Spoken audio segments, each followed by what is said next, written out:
জীবনে যখন কোনো ব্যক্তি নিজের লক্ষ্য প্রাপ্তির জন্য নিরন্তর পরিশ্রম করতে থাকেন, চেষ্টা করতে থাকেন, তখন তিনি কষ্ট অনুভব করেন, কখনো শারীরিক কষ্ট, কখনো মানসিক কষ্ট। এবার উনি এটা ভাবতে থাকেন যে আমি কি উচিত করছি নাকি অনুচিত করছি। কারণ অন্যদিকে এমন একজন ব্যক্তিও আছেন যিনি একদমই পরিশ্রম চেষ্টা করছেন না। তিনি মদিরা পান করেন, বিলাসিতায় জীবন কাটান, অলস প্রকৃতির হয়ে ওঠেন, নিদ্রাতে বিলীন হয়ে থাকেন আর ভাবেন যে তিনি সুখ লাভ করছেন। কিন্তু এরকম কেন হয়? কারণ যখন আমরা সৎ পথে থাকি, উচিত পথে চলি, লক্ষ্য প্রাপ্ত করার জন্য চেষ্টা করতে থাকি, তখন আমাদের ভেতরে থাকা নেতিবাচক শক্তি এবং পাপ এই দেহকে ত্যাগ করে দেয়। আর এই অনুভূতিটাই আমাদের দুঃখের অনুভূতি দেয়, কষ্ট দেয়।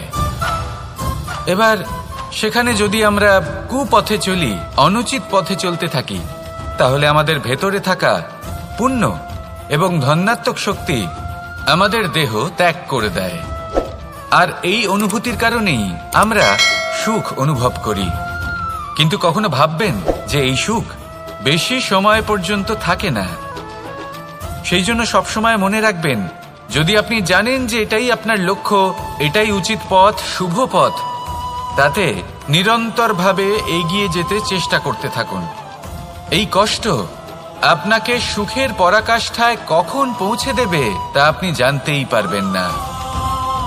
আসুন আমার সাথে ভালোবেসে বলুন, রাধা রাধা। সংসারে আমাদের জীবনে যখন কোনো সুখ বা দুঃখ আসে, তার জন্য আমরা কাউকে না কাউকে অবশ্যই দায়ী করে থাকি, তাই না? এই ব্যক্তি আমাদের সাথে এরকম কাজ করেছেন, তাই আমার সাথে এমন হলো।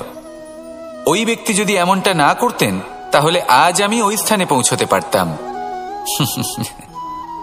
সবই আপনার দৃষ্টিভঙ্গির ওপর নির্ভরশীল। আর যদি আপনার দৃষ্টিভঙ্গি এমন হয়, তাহলে তা অনুচিত। সত্যি কথা বলতে, এই সংসারে ভিন্ন ভিন্ন ধরনের মানুষ আছে। এটা আপনার ওপর নির্ভর করছে কিভাবে তাদের স্বাগত জানাবেন।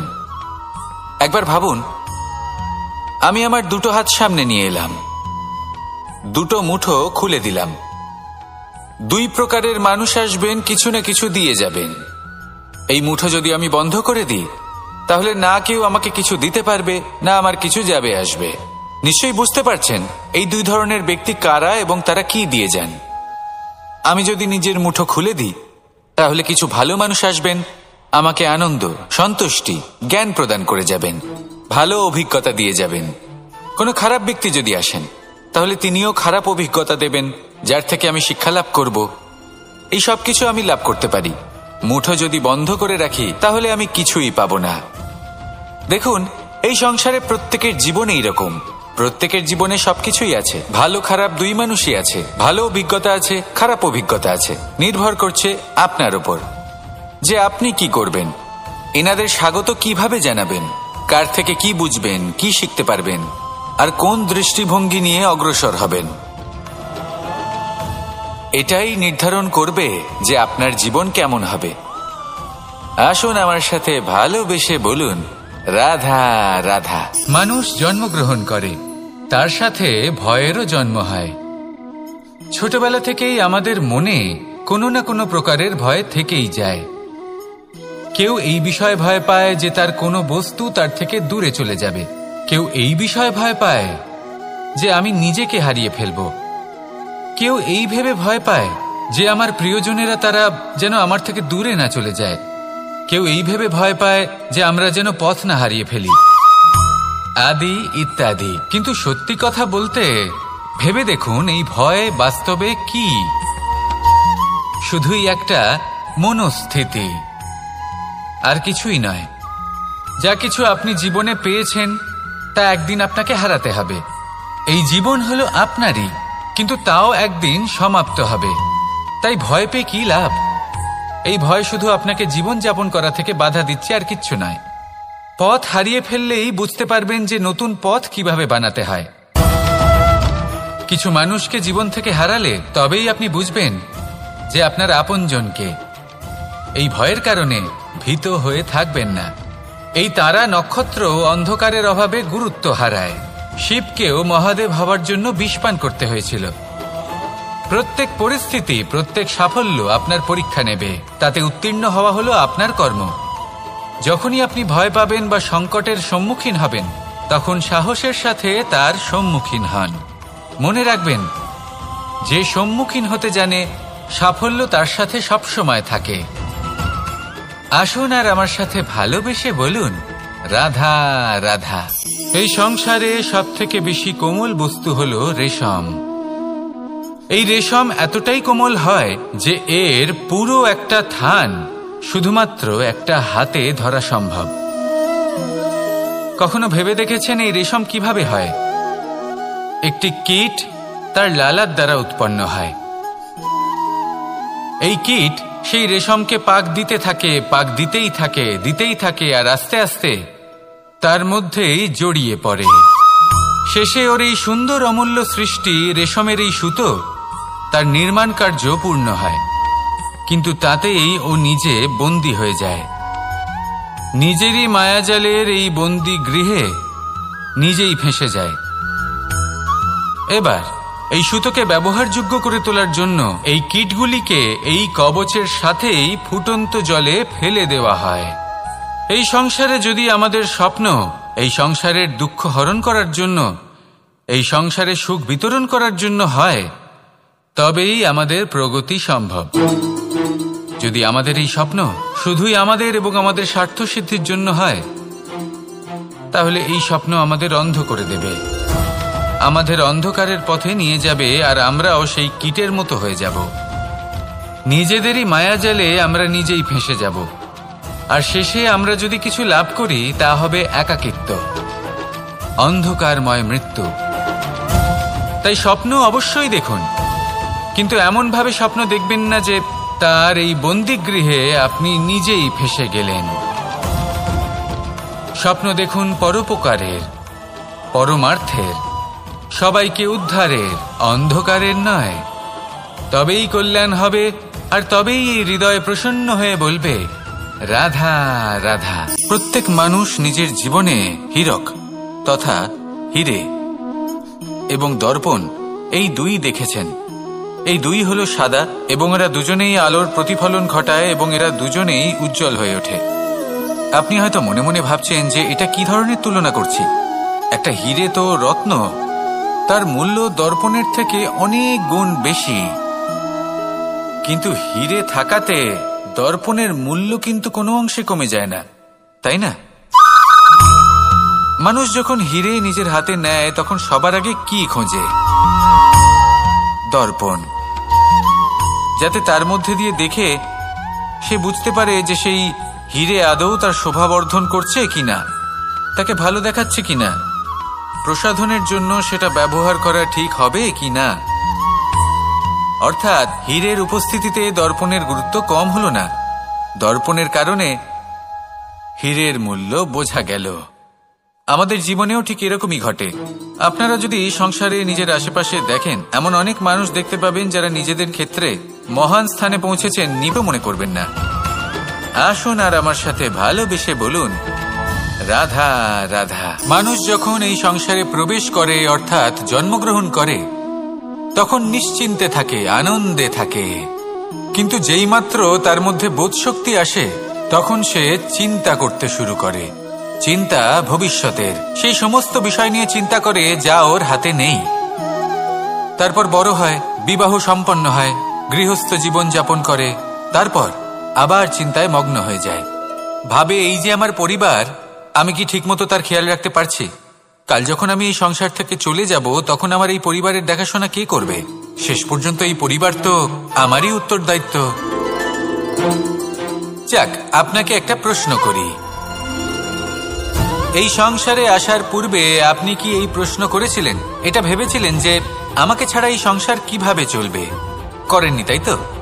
তাই আপনার এটা নিয়ে দুশ্চিন্তা করার প্রয়োজন নেই যে আপনি যখন এই সংসার ত্যাগ করে চলে যাবেন তখন কি হবে।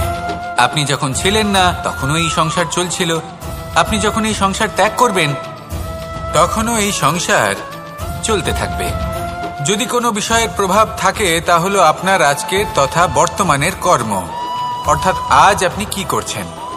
কার জন্য মঙ্গল করছেন, কাকে প্রেরণা দিচ্ছেন, কাকে সাহায্য করছেন, কোন উদাহরণ প্রস্তুত করছেন। আপনি এই সংসারে যে ছবি অঙ্কন করবেন, সংসার সেটাই মনে রাখবে।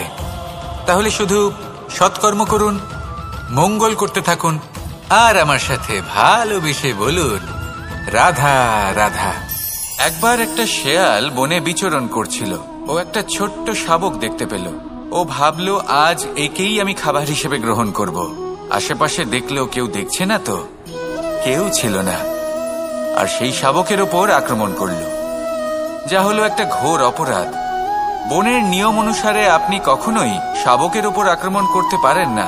তারপর এই খবরটা যখন রাজা সিংহ জানতে পারলেন, সভার আয়োজন করলেন। কিন্তু সেখানে শেয়াল বলল, আমি তো এরকম কিছু করিনি।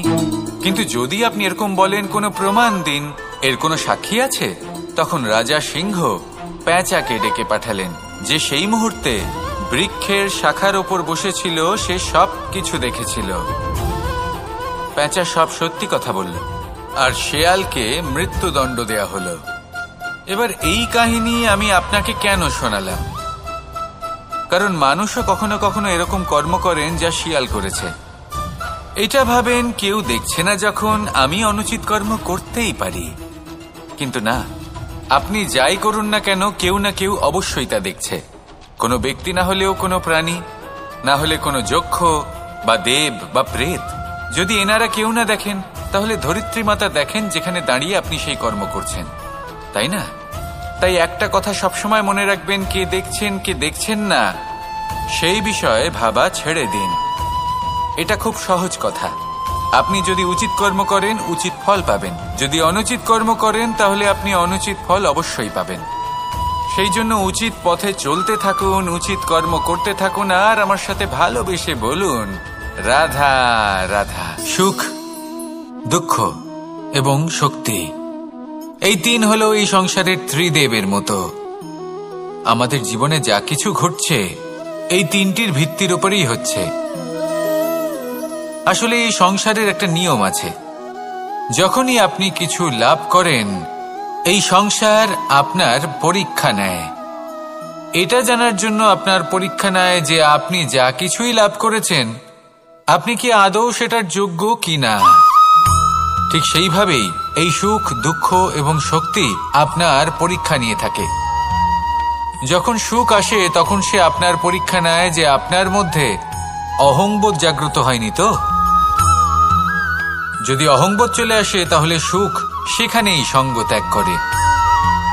দুঃখ আপনার ধৈর্যের পরীক্ষা নিতে থাকে, আর যদি আপনার মধ্যে ধৈর্য না থাকে, তাহলে এটা আপনাকে আরো বেশি দুঃখের গভীর অন্ধকারে ঠেলে দেবে। সেখানে শক্তি পরীক্ষা নেয় আপনার বিনম্রতার। যদি আপনি বিনম্র না হন, তাহলে হয় এই শক্তি আপনার সঙ্গ ত্যাগ করবে, নয় এই শক্তি বিনম্রতার অভাবে আপনার পতনের কারণ হতে পারে। এই সংসারে যে কোনো ব্যক্তি যিনি এই পরীক্ষায় উত্তীর্ণ হয়ে থাকেন, এই জীবনে তিনি সাফল্য লাভ করেন। আসুন আমার সাথে ভালোবেসে বলুন, রাধা রাধা। আমি মনুষ্য রূপে জন্ম নিয়েছি এবং সমস্ত কর্ম এই রূপেই করেছি। কিন্তু আশ্চর্যের বিষয় হলো যে আজও মানুষ আসেন এবং হাত জোড় করে প্রার্থনা করেন যেন আমি ওনাদের সহায়তা করি। আপনাদের একটা কথা বলতে চাই, আমি সকলকে সাহায্য করতে পারবো না, কিন্তু আমি শিক্ষা অবশ্যই দিতে পারবো, জ্ঞান প্রদান করতে পারবো। এমন কিছু জ্ঞান যার ভিত্তিতে মানুষ যা চাইবেন তাই লাভ করতে পারবেন, যদি সঠিক কর্ম করতে থাকেন। যখন কংসের অসুররা গোকুলে ধ্বংসলীলা চালাচ্ছিলেন, তখন আমি কারোর থেকে সাহায্য চাইনি। আমি দাঁড়িয়ে আছে, আপনি অবশ্যই লাভ করবেন। আর এই মন সুপ্রসন্ন হয়ে বলবে, রাধা রাধা। ভোজন, এই সংসারে যেই হোক না কেন, কোনো মানুষ হোক, কোনো প্রাণী হোক, কোনো কীট হোক বা কোনো বনস্পতি হোক, প্রত্যেকের জন্য ভোজন অতি আবশ্যক। কারণ ভোজন থেকেই শক্তি পাওয়া যায়, আর সেই শক্তি দিয়েই সংসারের, আমাদের জীবনের সমস্ত কার্য করা যায়। এবার এমন এক ধরনের শক্তি হয় যা শীতের ঋতুতে সূর্য থেকে আমরা পেয়ে থাকি, আর আরেক ধরনের উত্তাপ হয় যা দিয়ে ভোজন রান্না করা হয়, সুস্বাদু নানান ধরনের ভোজন। এবার অত্যন্ত গুরুত্বপূর্ণ হলো যে ব্যক্তি সেই ভোজন বানাচ্ছেন তার মানসিক পরিস্থিতি এবং সেই ব্যক্তি যিনি ভোজন গ্রহণ করছেন তার মানসিক অবস্থা। যখনই আপনি ভোজন বানাচ্ছেন তখন ভালোবাসার সাথে কাজটা করুন, ধন্যাত্মক ভাব নিয়ে, সৎ ভাবনার সাথে, কারণ আপনার এই মানসিক স্থিতি শক্তির আকারে সেই খাদ্যের সাথে মিলে মিশে যায়।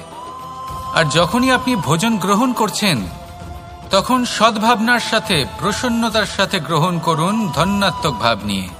যদি আপনি প্রসন্নতার সাথে রান্না করেন, প্রসন্নতার সাথে খাদ্য গ্রহণ করেন, তাহলে আপনি প্রসন্নই থাকবেন, আর মন সুপ্রসন্ন হয়েই বলবে রাধা রাধা। দীপাবলি আমাদের সবথেকে বড় উৎসব।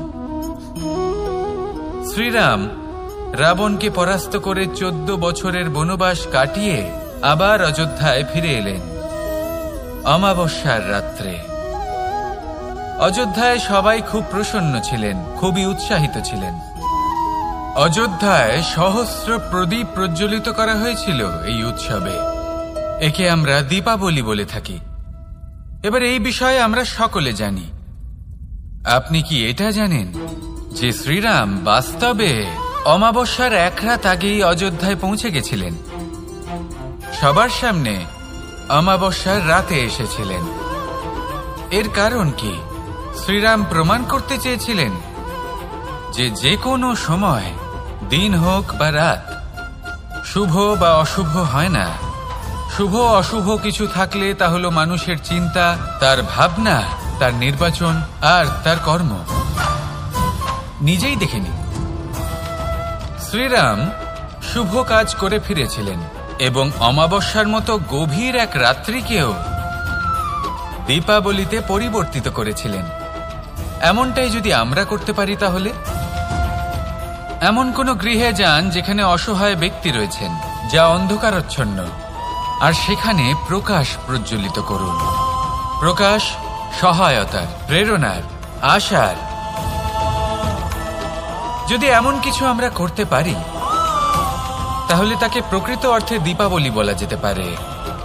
তাহলে নিজের পরিবারের সাথে দীপাবলি পালন করুন। আপনাদের শুভেচ্ছা জানাই। আসুন আর আমার সাথে ভালোবেসে বলুন রাধা রাধা। এই শুকনো পাতাটিকে দেখুন, নিষ্প্রাণ হয়ে পড়েছে। কোনো একটা সময় এই পাতাটি একটা গাছের ডালে ছিল। সেই গাছ ওর লালন পালন করত। যখন যখন বাতাস বইত, এই পাতায় কম্পন দেখা দিত, মনকে প্রফুল্ল করে তুলত। কোনো একদিন এই পাতা গাছের ডাল থেকে ঝরে পড়ে গেল। নিঃসন্দেহে ও নিজের স্বাধীনতা পেল, কিন্তু আস্তে আস্তে শুকিয়ে গেল, নিষ্প্রাণ হয়ে গেল। দেখুন, আমি এই কথা বলছি না যে স্বাধীনতা অনুচিত, কখনোই না। কিন্তু যে কোনো পরিস্থিতিতে স্বাধীন হতে চাওয়া এটা নিশ্চিতরূপে অনুচিত। আমরা যদি আমাদের জীবনে পরিবারের গুরুত্ব ভেবে দেখি, তাহলে এই পরিবারে যতই মতভেদ থাকুক না কেন, যতই মনোমালিন্য থাকুক না কেন, যতই বিবাদ থাকুক না কেন, এই সব মিটিয়ে নেওয়া অত্যন্ত প্রয়োজনীয়। সেই সবকিছু সমাপ্ত করা অত্যন্ত প্রয়োজনীয়। কখনো এই পরিবারকে ভাঙতে দেবেন না, কখনো এই পরিবার থেকে দূরে চলে যাবেন না। এই পরিবার হলো আমাদের জীবনের একটা অমূল্য সম্পদ, অমূল্য এক আশ্রয়, যা এই সংসারে হয়তো কোথাও আপনি পাবেন না। তাই একে আগলে রাখুন। ভেবে নিন আপনি পাতা আর আপনার পরিবার। এটা হলো একটা বিশাল আকার বট গাছের এবং একটি নিম গাছের গল্প। এই নিম গাছটা সেই বট গাছের কাছেই অবস্থিত ছিল। একদিন কয়েকজন কাঠুরে বনে প্রবেশ করলেন। তাদের দেখে এই নিম গাছ খুব ভয়ভীত হয়ে পড়ল। ও সেই বট গাছের কাছে সাহায্য চাইল। বলল যে, হে বট গাছ, আমাকে সাহায্য করুন। আপনার এই শাখা প্রশাখা দ্বারা আমাকে ঢেকে রাখুন, যাতে এই কাঠুরেরা আমাকে দেখতে না পান আর আমি বেঁচে যাই। কিন্তু সেই বট গাছ ছিল অসম্ভব অহংকারী। নিজের অহংকারে সে মত্ত হয়েছিল। সে না ওকে উত্তর দিল আর না ওকে সাহায্য করলো। সেই কাঠুরেগণ এলেন, নিম গাছটা কাটলেন আর চলে গেলেন। কিছুদিন পরে আবার সেই কাঠুরেগণ সেই বনে এলেন, আর এইবার তাদের কুঠার দ্বারা বট গাছে আঘাত করতে শুরু করলেন। এই প্রহার সহ্য করতে করতে বটগাছটি দেখল ও বুঝতে পারল যে সেই কুঠারগুলি নির্মিত হয়েছে সেই নিম গাছের ডাল দিয়েই। এবার এই ভুলটাই বেশিরভাগ মানুষই করে বসেন, বিশেষ করে তখন যখন তার কাছে শক্তি থাকে, সাফল্য আসে। নিজের অহংকারে মত্ত হয়ে দুর্বল ব্যক্তিকে আঘাত করে, তাদের কষ্ট দেয়। কখনো এটা ভাবে না যে ভবিষ্যতে এরাই তাদের পতনের কারণ হতে পারে। তাই যদি আপনার কাছে শক্তি থাকে আর আপনি সাফল্য লাভ করতে থাকেন, তাহলে নিজেকে শান্ত করুন এবং এই অহংকারকে ত্যাগ করুন। যদি কেউ দুর্বল হয় তাহলে তাকে আঘাত করবেন না, তাকে কষ্ট দেবেন না, বরং তাকে সাহায্য করুন, পারলে তাকে রক্ষা করুন। আসুন আর আমার সাথে ভালোবেসে বলুন, রাধা রাধা। শ্রীরাম যখন সুগ্রীবের সাথে মাতা সীতাকে খোঁজার জন্য ভ্রমণ করছিলেন, তখন সুগ্রীবের ভৌগোলিক জ্ঞান দেখে শ্রীরাম হতবাক হয়ে গেলেন। তখন সুগ্রীব বললেন যে যখন বালির হাত থেকে উনি পালাচ্ছিলেন, নিজের প্রাণ বাঁচিয়ে পালাচ্ছিলেন, উনি তখন অনেক জায়গায় গেছিলেন, কিন্তু কোথাও যেন উনি যোগ্য আশ্রয় খুঁজে পাচ্ছিলেন না।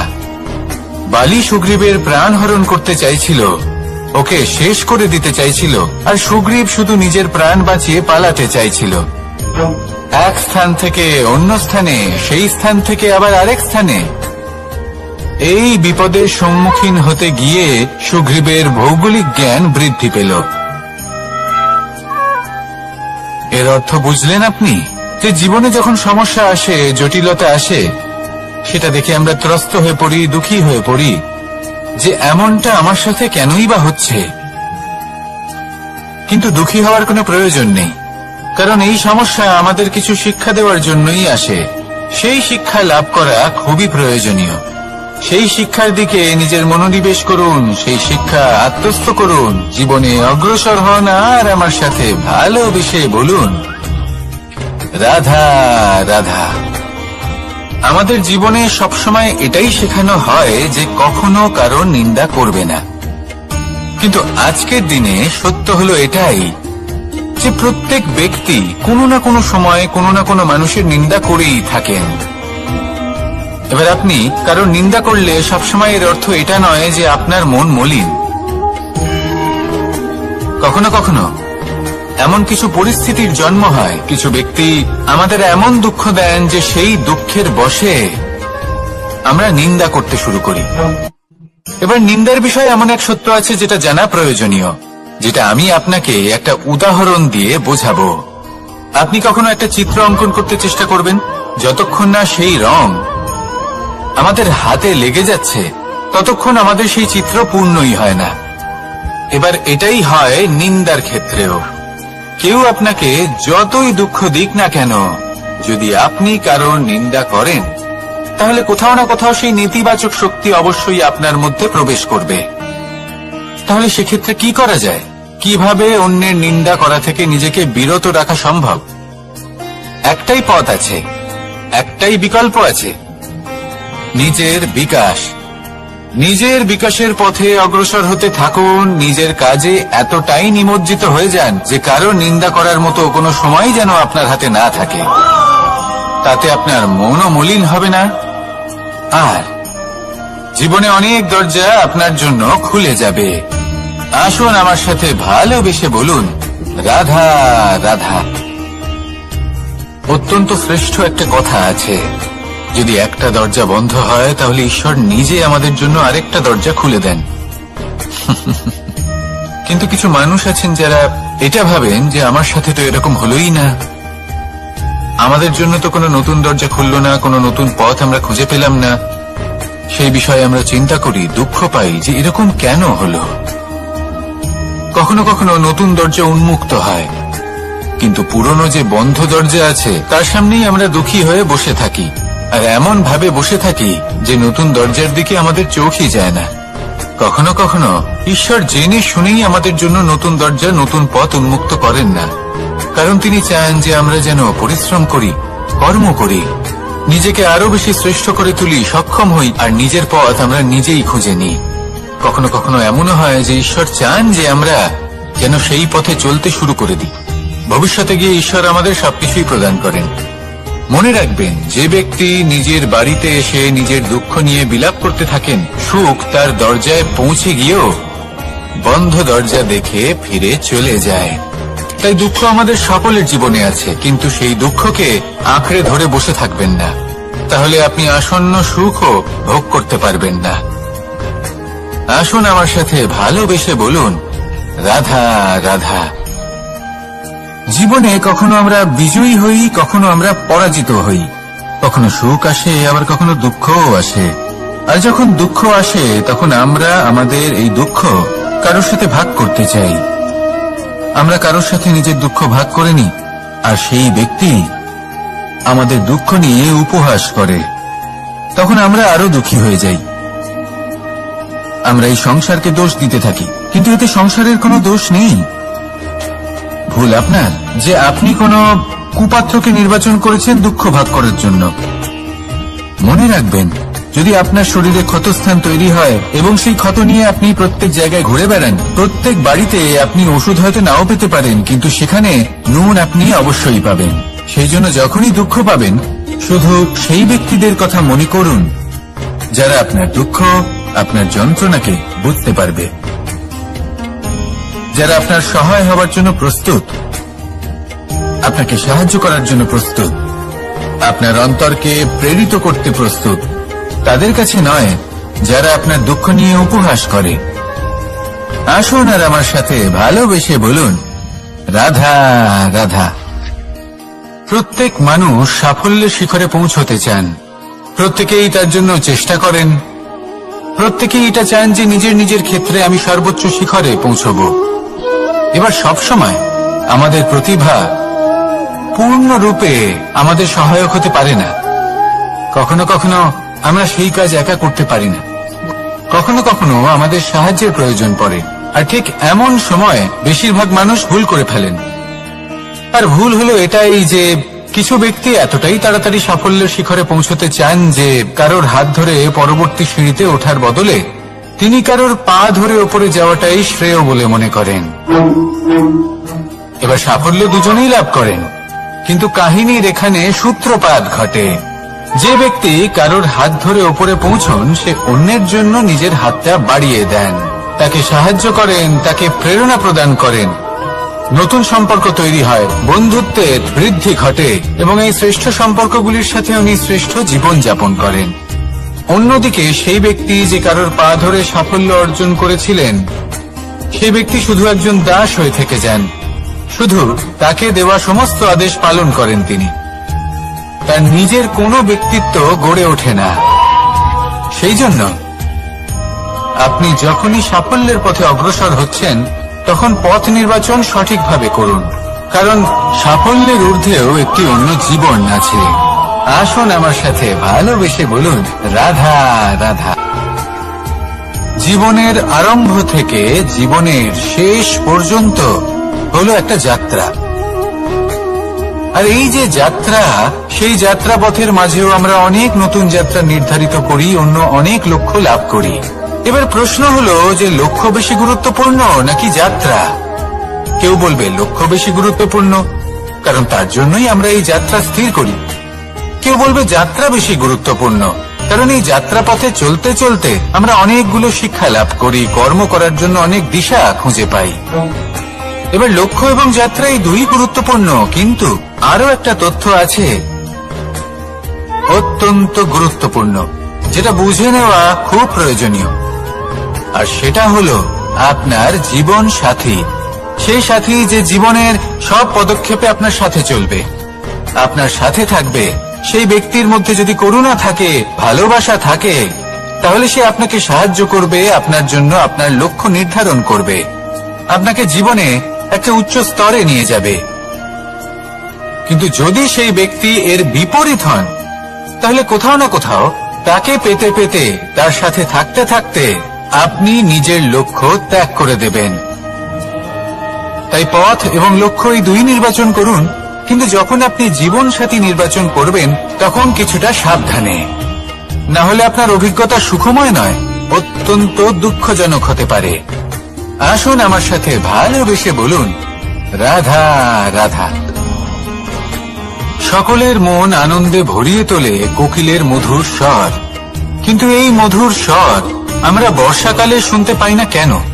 তার কারণ কিন্তু এটা নয় যে বর্ষাকালে কোকিল অসুস্থ থাকে, তা নয়। কোকিল সিদ্ধান্ত নেয় নীরব থাকার, কিন্তু এই সিদ্ধান্ত কেন নেয়? তার কারণ হলো ব্যাঙ। বর্ষার ঋতুতে অনেক ছোট ছোট স্থানে জল জমে, আর সেই কারণে অনেক ব্যাঙের জন্ম হয়। এবার ওই ব্যাঙগুলোর ধ্বনি এতটাই প্রবল হয় যে তাদের মাঝে এই কোকিল যতই মধুর সুরে ডাকুক না কেন তার স্বর আমাদের কানে পৌঁছবে না। সেই জন্য ও সিদ্ধান্ত নেয় চুপ থাকার। আর এটাই হলো আমাদের জীবনের শিক্ষণীয় বিষয়। আপনি যদি এমন কোথাও থাকেন যেখানে আপনার আশেপাশে মূর্খ মানুষ আছেন, তাহলে সেখানে চুপ করে থাকাই হলো সবথেকে শ্রেষ্ঠ সিদ্ধান্ত। কারণ ওই মূর্খদের চিৎকারের সামনে কেউ আপনার জ্ঞানের কথা বুঝতেই পারবে না। সেই জন্য সেখানে চুপ করে থাকুন। পরবর্তীতে গিয়ে যেমন এই ব্যাঙের ডাক, এটা শান্ত হবে আর তারপর থেমে যাবে, ঠিক তেমন মূর্খদের সময় একটা নির্দিষ্ট কালের পর গত হয়, আর তারপরে আসে বিবেকবানদের সময়, আপনার সময়। শুধু ধৈর্য ধরুন। আসুন আর আমার সাথে ভালোবেসে বলুন, রাধা রাধা।